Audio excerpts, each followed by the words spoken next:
Di sebuah hutan, tinggallah para binatang dengan damai. Hutan itu penuh dengan buah-buahan. Bermacam buah-buahan tumbuh di hutan itu. Hingga tibalah pada musim kemarau. Di tahun ini, musim kemaraunya sangat panjang sekali. Rerumputan mengering, pohon tidak lagi berbuah.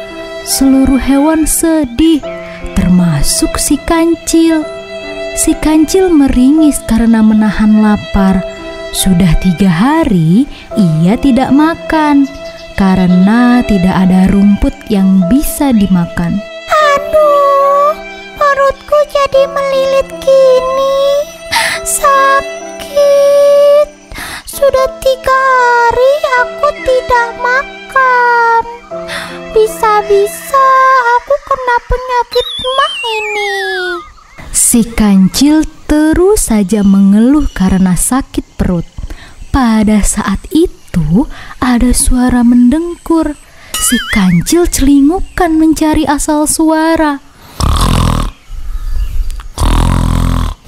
Wah, ada suara mendengkur. Siapakah yang siang-siang begini asik tidur? Si kancil kembali mencari asal suara, tapi ia tidak melihat apa-apa. Di dahan pohon yang paling tinggi, ternyata ada si monyet yang sedang tidur sambil mendengkur. Sepertinya itu suara si monyet, sahabatku. Tapi apakah betul itu dia? Monyet, monyet, nyet, nyet. Apakah itu engkau? Oh, siapa sih itu yang teriak-teriak mengganggu tidurku siang-siang? Monyet, ini aku si kancil. Hah? Kancil? Di mana kamu, Cil? Aku di bawah sini, lihat, aku di bawah sini. Ai, itu kamu, Cil. Baiklah, aku akan turun, Cil. Tunggu ya. Apa kabarmu, sahabatku? Nyet, kabarku lagi kurang baik. Perutku sakit. Loh, sakit kenapa? Aku kelaparan. Sudah 3 hari aku tidak makan rumput. Kasihan sekali kamu. Aku masih punya cadangan makanan. 1 buah mangga. Kamu mau? Aku kan tidak makan buah sepertimu, Nyet. Iya betul. Mereka berdua terdiam, seperti berpikir.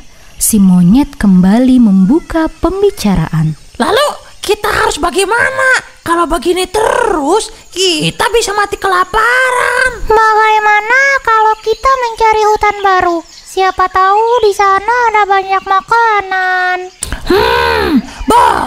Boleh juga itu. Ayo, kalau begitu kita berangkat sekarang saja. Nanti aku ambil bekal makanan dulu ya. Ayo, kita berangkat. Kedua sahabat ini pun pergi meninggalkan hutan. Di sepanjang perjalanan, mereka melihat pepohonan tanpa daun. Rerumputan mengering. Sementara pada saat itu matahari bersinar sangat terik. Si kancil jalan terseok beberapa langkah di belakang si monyet. Ia lemas karena belum makan. Monyet, aku tidak kuat lagi jalan. Aku lemas. Itu karena kamu belum makan. Cobalah buah ini. Meski bagimu buah ini tidak enak, makan saja agar tenagamu pulih. Nih, makan. Buah ini sungguh tidak enak. Aku tidak mau makan lagi. Meski tidak enak, makan saja. Nanti kamu tidak akan lemas lagi, Cil. Setelah makan, mereka berdua kembali melanjutkan perjalanan. Si kancil merasakan tenaganya pulih. Di suatu tempat, mereka menemukan sungai. Kedua hewan ini pun minum di sungai itu. Tubuh mereka kembali bugar. Hingga sampailah mereka di sebuah hutan baru. Dari kejauhan, si monyet bisa melihat banyak sekali pepohonan berbuah yang tumbuh. Begitupun dengan si kancil yang melihat rerumputan di sana tumbuh subur. Mereka tampak girang sampai melompat-lompat.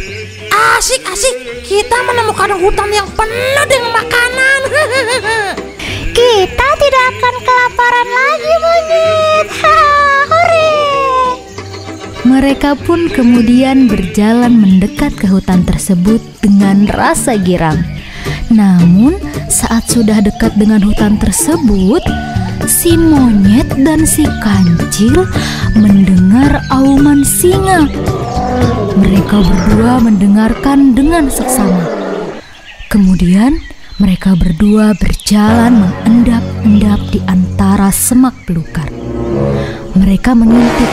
Di depan ada seekor singa yang sedang berbaring santai di bawah sebuah pohon rindang. Wah, bagaimana ini? Kalau kita terus maju, kita bisa dimakan oleh singa. Si monyet tampak berpikir. Begini saja, kita hadapi berdua singa itu. Nanti kau tarik buntutnya dan aku akan naik di lehernya. Pasti si singa itu tidak berkutik, Cil. Memangnya kamu berani menghadapi singa? Asalkan kita hadapi singa sama-sama, aku berani. Gini-gini, aku hewan pemberani. Kalau begitu, ayo kita bergerak. Mereka kembali melangkah. Suara langkah kedua sahabat ini terdengar oleh singa. Si singa pun membentak sambil mencari-cari asal suara. Hei, siapa itu? Ini wilayah hutan kekuasaanku. Siapapun tidak boleh masuk. Jika tidak, akan aku cabik-cabik dengan cakarku dan akan aku gigit dengan taring-taringku ini. Singa memamerkan cakar dan taringnya. Melihat betapa perkasanya si singa, si monyet jadi ketakutan. Badannya menggigil. Wah, si singa ini seram sekali ya. Duh, gimana ini? Si monyet yang ketakutan tidak dapat melanjutkan langkahnya. Ia malah menggelosor lemas. Si kancil terus melangkah. Ia tidak tahu jika si monyet tidak lagi berjalan di belakangnya. Sesampainya di dekat si singa, si kancil menyapa dengan suara bersahabat. Selamat siang, singa yang gagah perkasa. Si singa malah marah. Hei, berani-beraninya kau memasuki hutan ini. Apakah kamu sudah bosan hidup? Aku dan sahabatku kesini mau cari makanan, singa. Aku memohon kepadamu, jangan ganggu kami. Oh, tidak bisa. Siapapun yang masuk ke hutan ini harus berhadapan denganku.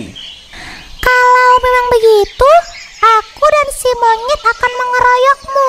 Kami berdua pasti bisa mengalahkan kamu. Betul tidak, Nyet? Saat melihat di belakang, tidak ada si monyet. Si kancil jadi terkejut. Ia jadi ketakutan. Nyet, monyet, di mana kamu? Nyet, kamu di mana? Sudah. Jangan berteriak-teriak terus. Bersiaplah menghadapi seranganku. Si kancil merayu si singa agar tidak menyerangnya. Tapi si singa tetap marah. Aku tadi bercanda, singa. Aku pamit ya. Aku tidak jadi memasuki hutan ini.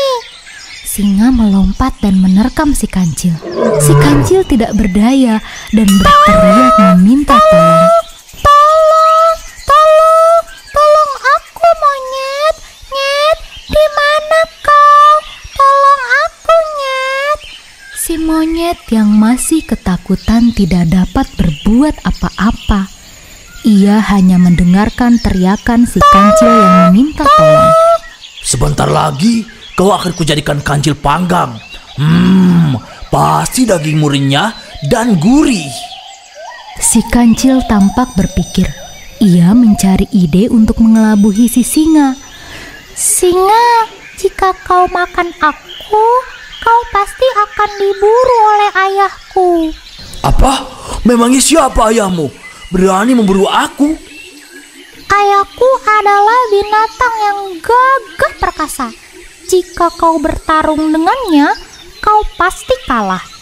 Wah, mana mungkin ada binatang yang lebih hebat dari aku? Jika kau tidak percaya, aku akan pertemukan kau dengan ayahku. Kau berani? Oh, tentu saja aku berani. Kalau begitu, lepaskan aku. Wah, jika aku bisa mengalahkan ayahnya si kancil ini, berarti aku punya stok daging lagi nih. Daging si kancil dan daging ayahnya si kancil. Singkat cerita, si kancil dan si singa berjalan beriringan. Si kancil jalan di depan si singa. Mereka berjalan menuju sungai tempat si kancil dan si monyet minum beberapa waktu lalu. Beberapa saat kemudian, sampailah mereka di pinggir sungai itu. Nah, sekarang kau mendekatlah ke air itu. Di dalam air itu ada ayahku yang sedang berendam. Si singa yang penasaran segera mendekat ke sungai tersebut. Ia melihat ke bawah, maka muncullah bayangan dirinya. Si singa tidak sadar kalau itu bayangan dirinya. Benar kan? Di bawah sana ada hewan yang menyeramkan. Betul juga, di bawah sana ada binatang yang mirip aku. Ayo, kau tantang dia kalau berani. Hei, binatang yang di bawah sana, segera naik. Kita bertarung untuk menentukan siapa hewan yang terkuat di hutan ini. Saat singa berkata seperti itu, bayangan itu pun bergerak sama. Si singa semakin marah.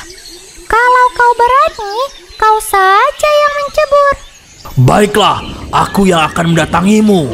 Si singa yang tidak bisa berenang jadi panik. Tubuhnya mulai tenggelam. Ia berteriak-teriak meminta tolong. Tolong! Tolong! Aku tidak bisa berenang! Tolong! Tolong! Tolong, aku tidak bisa berenang! Syukur, aku berhasil mengelabuimu. Rasakan itu. Si singa terus-terusan meminta tolong.